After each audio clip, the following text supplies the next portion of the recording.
내가 안 챙겨도 나라나 직장에서 저절로 챙겨주는 항목들은 제외하고요. 내가 직접 손품을 팔아야 되는 항목만 살펴보도록 할게요. 안녕하세요, 엣지입니다. 슬슬 연말정산이 생각나시죠? 제가 맨날 공제 항목을 까먹어서 매해 돌려보려고 만든 영상이니까요. 여러분들도 도움이 되셨으면 좋겠습니다.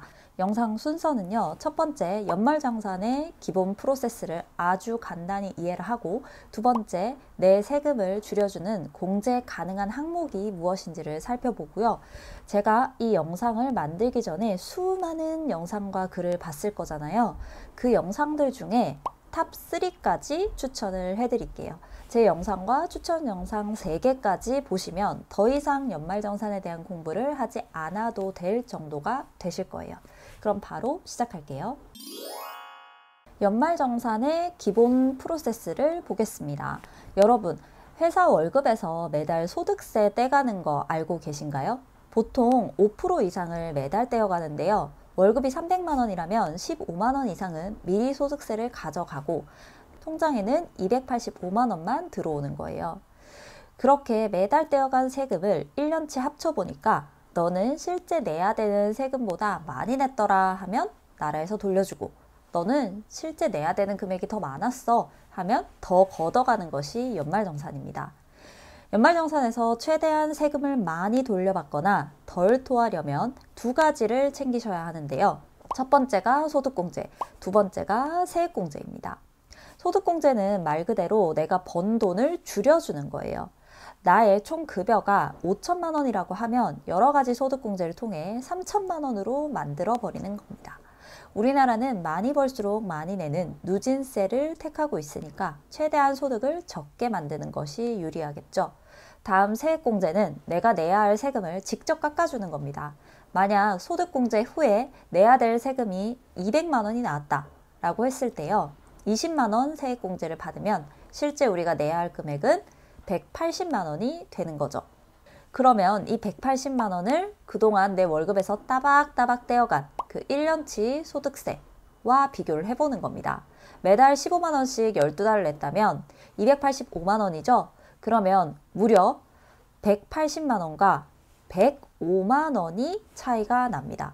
그래서 105만 원을 돌려받게 되는 거예요. 정리하면 우리는 소득공제를 받아서 최대한 내 소득을 낮추고 세액공제를 받아서 최종적으로 내야 할 세금을 덜 내면 되는 겁니다. 내가 안 챙겨도 나라나 직장에서 저절로 챙겨주는 항목들은 제외하고요. 내가 직접 손품을 팔아야 되는 항목만 살펴보도록 할게요. 먼저 소득공제 항목입니다. 크게 인적공제, 주택자금공제, 신용카드, 체크카드 공제가 있습니다. 먼저 인적공제부터 볼게요. 나 자신을 포함해서 부양해야 하는 가족들이 있으면 한 명당 150만 원씩 네 소득에서 까줄게 하는 것이 인적공제예요. 연간 소득 금액이 100만 원 이하이거나 근로소득이 500만 원 이하인 배우자, 부모님, 자녀, 형제, 자매가 있다면 인적공제를 받을 수 있고요. 자녀는 20세 이상까지만, 부모는 60세 이상부터 공제받을 수 있다는 거 기억하셔야겠습니다. 참고로 부모님과 별거 하셔도 인적공제 대상이 됩니다.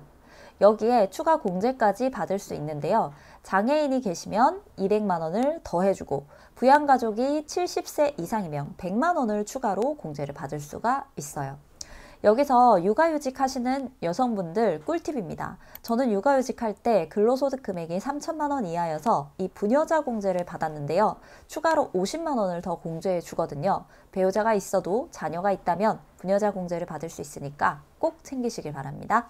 다음으로 주택자금 공제라고 해서 청약 저축한 금액과 전세자금 대출받아서 원리금 상환한 거, 또는 주담대를 받아서 집을 샀을 때 그 이자까지 소득공제를 해줍니다. 짜잔! 이거 보시면 전세자금 대출 받으신 분은 원리금 상환액의 40%를 공제를 해주고요. 당연히 무주택 세대의 세대주여야 하고 전용 8.5제곱미터 이하의 주택을 임차한 것에 대해서만 해줍니다. 공제 한도가 300만 원에서 400만 원으로 늘어났으니까요. 이번에 원리금 상환액 1000만 원을 갚았다 하면 소득공제 혜택을 400만 원 꽉 채워서 받을 수 있다는 거 꼭 챙기셨으면 좋겠습니다. 주택 마련 저축한 것도 당연히 무주택 세대주여야지만 혜택을 받을 수가 있고요. 총 급여액이 7천만 원 이하인 근로자가 주택 청약, 종합저축, 청약저축 등에 납입한 금액에 대해서 40% 똑같이 공제를 해줍니다. 한도는 300만 원까지예요. 역산을 하면 750만 원까지 청약저축을 했을 때 공제 한도인 300만 원을 꽉 채울 수가 있겠네요. 단, 전세자금 대출 상환액 공제와 합쳐서 300만 원 한도라는 점 알아두세요. 집을 빌리거나 집을 위해서 저축한 거 둘 중에 하나만 공제해 준다는 거죠. 주담대 받은 것도 공제를 해준다고 했었죠. 무주택이나 1주택자만 해당하고 당연히 다주택자는 안 됩니다. 주담대를 15년 이상 받은 경우 낸 이자를 최대한 1,800만 원이나 공제를 해줘요. 엄청 많이 해주죠. 다만 취득 당시 기준시가가 실거래가 아닙니다. 기준시가가 5억 원 이하여야 하고 주택 소유주와 대출받은 사람이 같아야 돼요. 남편 명의로 사고 아내가 대출을 받으면 소득공제 안 해준다는 거죠. 신용카드나 체크카드 사용한 것도 공제를 해주죠. 단 총 급여액의 25%를 초과하는 금액에 대해서만입니다. 이게 무슨 말이냐? 총 급여액이 4천만 원이라면 25%인 1천만 원까지는 소득공제가 전혀 안 되고요. 1천만 원을 초과해서 쓴 것만 공제를 해준다는 거예요. 이나마도 소득 구간별로 다른데요. 총 급여액이 7천만 원 이하라면 연 330만 원 또는 총 급여액의 20%, 그 중에 적은 금액을 공제해 줍니다. 거의 330만 원을 한도로 공제를 받게 되겠죠. 총 급여가 4천만 원이라 했을 때 1천만 원까지는 뭘로 채워도 관계가 없으니까 혜택이 많은 신용카드를 쓰고 그 뒤에는 공제율이 높은 체크카드를 쓰라고 많이 이야기를 하는데요. 이게 아무리 많이 써도 공제는 330만 원까지거든요. 이거 소득공제 받겠다고 소비를 늘리는 거는 배보다 배꼽이 커지는 효과이므로 추천드리지가 않습니다. 만약에 총 급여가 4천만 원인데 연말정산 때 많이 받으려고 2,500만 원을 썼다고 가정할게요. 그럼 25%인 1,000만 원을 초과한 1,500만 원의 30%, 450만 원이 공제되어야 하는데 실제 공제는 최대 330만 원까지만 되고 과세표준의 세율인 15%를 곱하면 세액 감소 효과가 실제로는 49만 5천 원만 있는 거예요. 이럴 바에는 그냥 100만 원을 덜 쓰는 게 낫지 않나요? 제가 결혼할 때 연봉보다 많이 썼는데도 연말정산 때 토해낸 거 보면 알 수가 있죠. 자, 그래서 맞벌이 부부는 어떤 전략을 세우면 좋냐? 첫 번째, 우리는 소비 금액이 작다 하시는 분들은 소득의 25% 이상을 금방 채울 수 있게 급여가 상대적으로 작은 배우자에게로 카드 내역을 몰아주면 좋고요. 우리는 소비 규모가 커서 25%는 쉽게 넘는다 하는 부부일 경우에는 총 급여가 높아서 과세 세율도 센 상대적으로 많이 버는 배우자에게 넘겨주는 게 유리합니다. 자, 이렇게 우리는 연봉에서 여러 가지 소득공제를 받은 뒤에 세금을 얼마나 내야 될지가 결정이 되는데요. 소득공제를 받을 수 있는 거 다 뺐더니 내 급여가 5천이었지만 과세표준은 3천만 원이 되었다고 칠게요. 그럼 여기에 해당하는 거죠. 계산을 해보면 72만 원 더하기 1,200만 원의 초과금액의 15% 해서 342만 원이 내야 할 세금이 됐습니다. 그럼 여기서 세액공제를 시작하는 거예요. 세액공제 항목은 크게 자녀세액공제, 연금계좌 세액공제, 월세액 세액공제, 특별세액공제가 있습니다. 여러분 힘드시죠? 세액공제만 하면 끝나요. 첫 번째, 자녀세액공제는 7세 이상 자녀가 한 명당 15만 원씩 공제가 됩니다. 그런데 셋째부터는 30만 원을 공제해 주고요. 출산한 해에는 공제 금액이 더 크니까 이 표를 참고해 주세요. 그리고 연금계좌, 그러니까 퇴직연금, 연금저축펀드, 연금저축보험 등을 하고 있는 경우에는 납입액의 13.2%를 공제해주고 연봉이 5,500만 원 이하면 16.5%를 공제해줍니다. 만약에 내가 400만 원을 넣는다면 66만 원을 세액공제에 받을 수 있고요. 내가 50세 미만이라면 최대 700만 원까지 연금계좌에 저축을 할 수 있고 그럼 최대 세액공제는 115만 5천 원이나 받을 수 있습니다.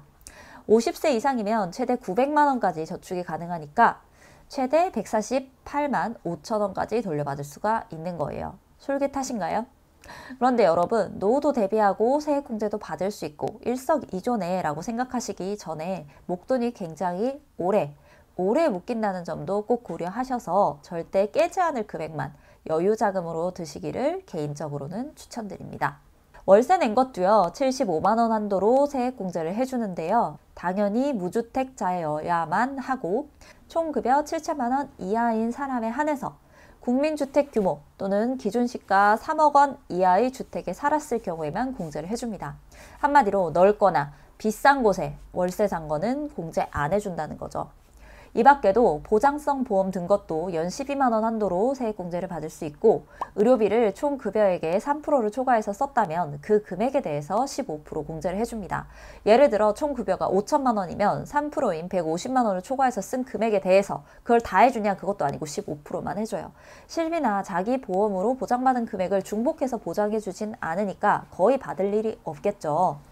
교육비도 공제가 됩니다. 취학 전 아동부터 대학원 비용까지요. 교복 구입비, 학자금 대출, 원리금 상환한 거, 수능 응시료까지도 세액공제를 받을 수 있으니까 자녀가 있거나 내가 직장에 다니면서 대학원을 다녔다 하시는 분들은 꼭 챙기시길 바랍니다. 기부금 역시 세액공제가 되니까 기부하시는 분들은 잘 챙겨주세요. 제가 좀 노잼일지라도 놓치는 거 거의 없게끔 말씀을 드리려고 했는데요. 제 영상에 더해서 다음 3개의 영상을 보시면 진짜 완벽하게 준비가 되실 거예요. 제가 더보기란에 유튜브 영상 링크 3개를 모두 남겨드릴게요. 특히 또 떠난 님의 블로그 링크도 남겨드릴 건데요. 다음 연말정산 때 내가 신용카드와 체크카드를 어느 정도 비율로 쓰면 최대한 혜택을 많이 받을 수 있을까? 그게 구체적으로 궁금하신 분들은 많은 도움이 되실 거예요. 이 영상을 끝까지 본 여러분, 13월에 월급 꼭 받으실 겁니다. 그럼 안녕!